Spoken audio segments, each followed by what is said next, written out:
Hey guys, welcome back to the channel. We're just going to put some liners in this 253 now. So we'll prep the liners and load the kits in, and then... Alright, that's clean now. So here's the liners.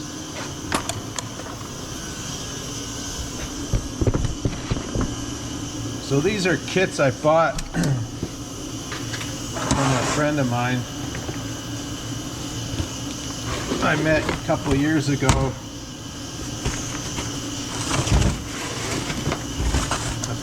I forget how I met him now, but through a Detroit site or something anyway. So these kits are, God knows how old they are. They're still wrapped in their protective foils and plastics. So I've got to remove all that. That's like a pasty oil, and you can't get the liner in with that on there. So I'm going to use acetone to wipe that off. Well, the other one's on the stove. Hopefully this one comes apart. Oh man, this is something I didn't anticipate.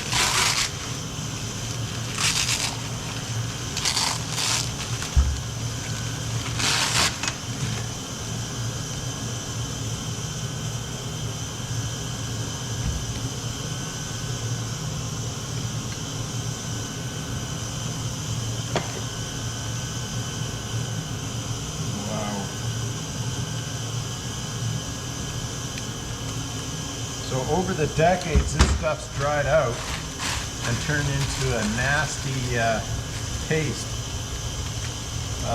You can see it's like a varnish almost.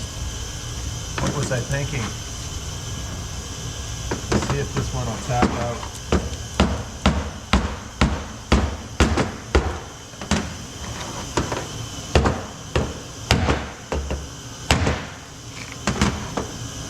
No, not gonna budge. Darn it. All right.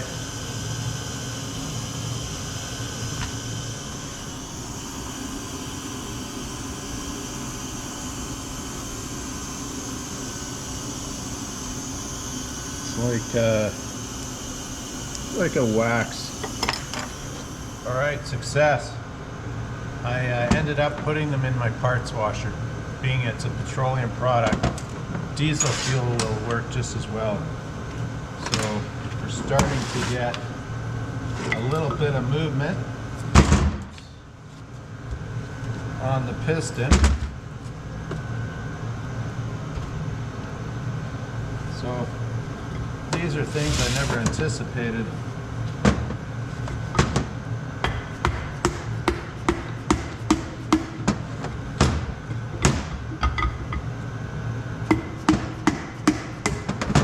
So this is, I've been working on this thing for an hour, and finally the diesel fuel has softened up the wax. There. Live and learn, I suppose. All right. So there's the mess. I'll go and wash that up and get rid of all that wax.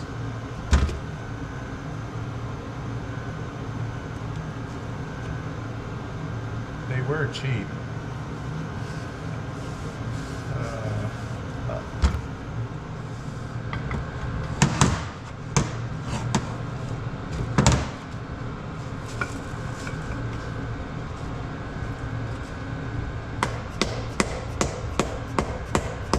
There. That works like a charm. Soak them in my washer and then put them on the stove.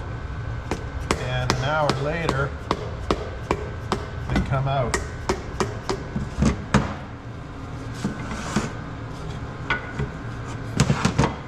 So then I'm not beating on them and wrecking stuff.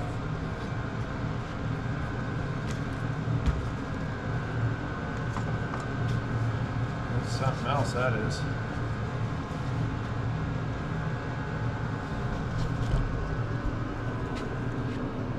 Anyway, there you go, guys. I'll go clean these out. This is full of that, well, it's getting soft now. It's a petroleum, it's almost like a grease. So that worked like a charm. Soak it in my parts washer and then put it on the stove and let it warm up. And then that dissolved.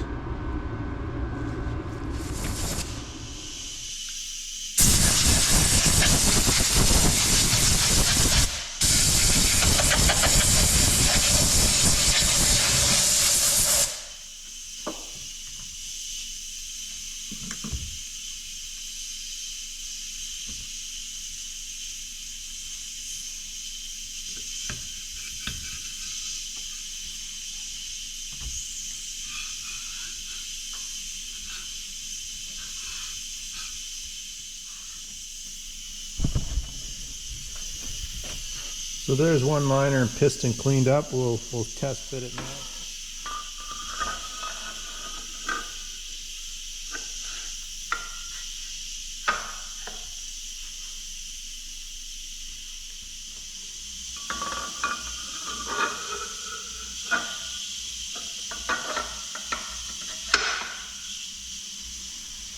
Well, they fit nice. A little bit of staining. That's nothing.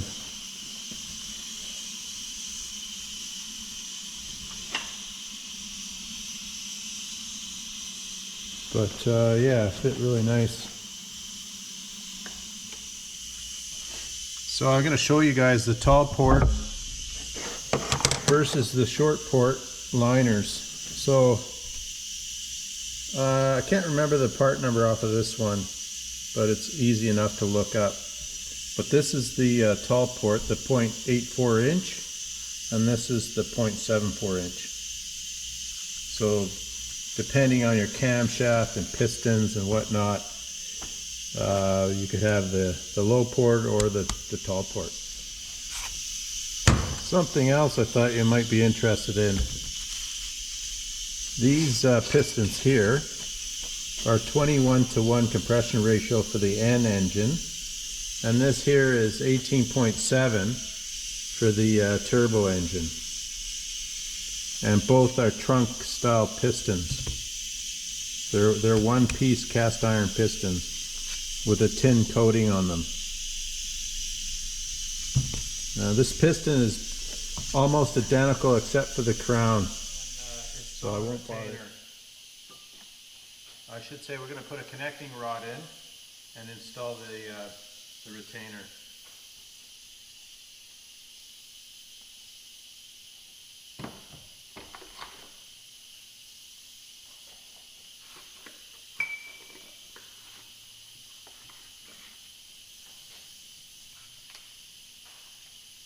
The batteries are running dead, guys. With any luck, I got enough batteries to finish this.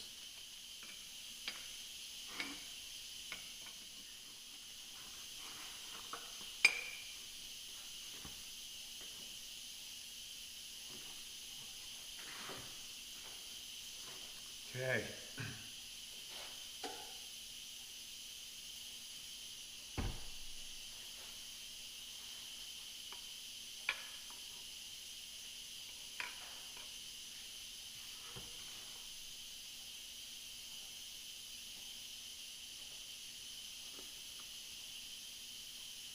Okay, that's the retainer to seal the piston or connecting rod pin or rod pin, piston pin.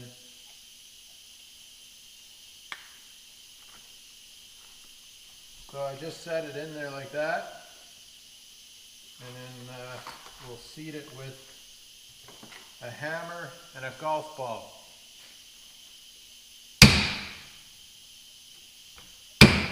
That's it. One whack.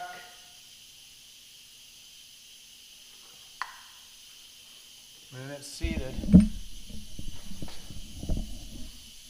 That's what I use. There's a tool you can buy. I have the tool, but I prefer this. So there's the tool. We'll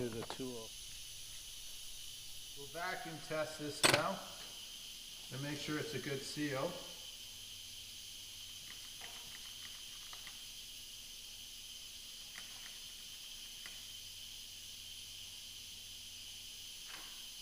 And you just basically watch, make sure it doesn't, drop off. So the needle's not moving. That's a good thing. Spin it around.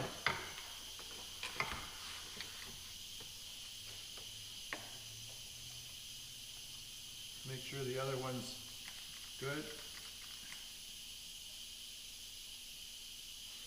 Yeah, so. Okay, I was just putting the oil expanders on. And the sharp tips go down from the crown.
Okay, so make sure your expanders aren't overlapped.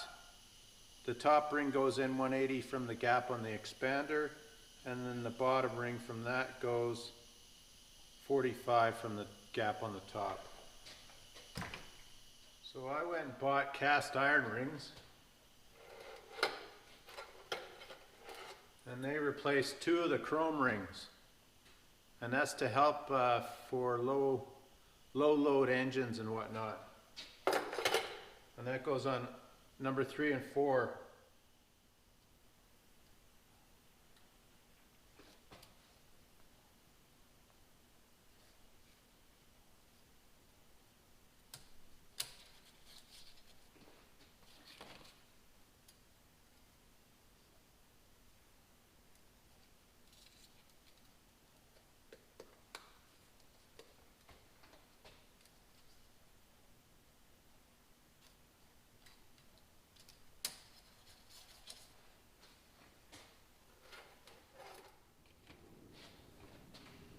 So these rings here can go either way, up or down, doesn't matter. But these chrome rings have a little indent on the top, a little O, and that goes up.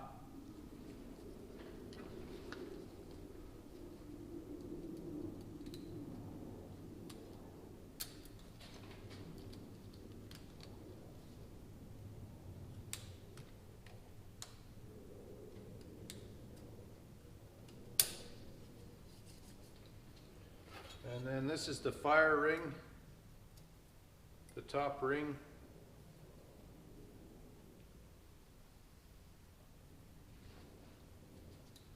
Same thing. Some are marked top, but this one just has the circles.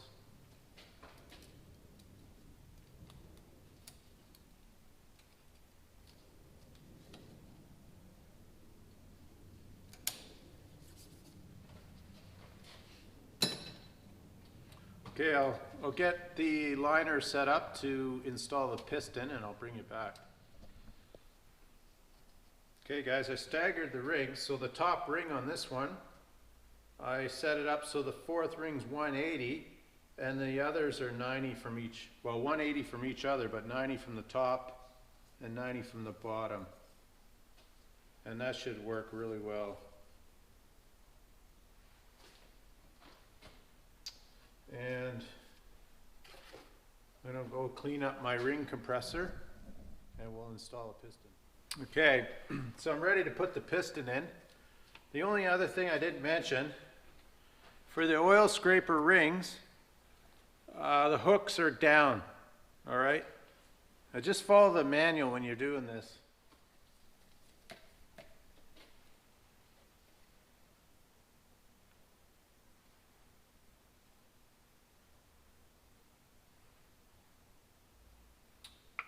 All right, guys, we're gonna put this in now.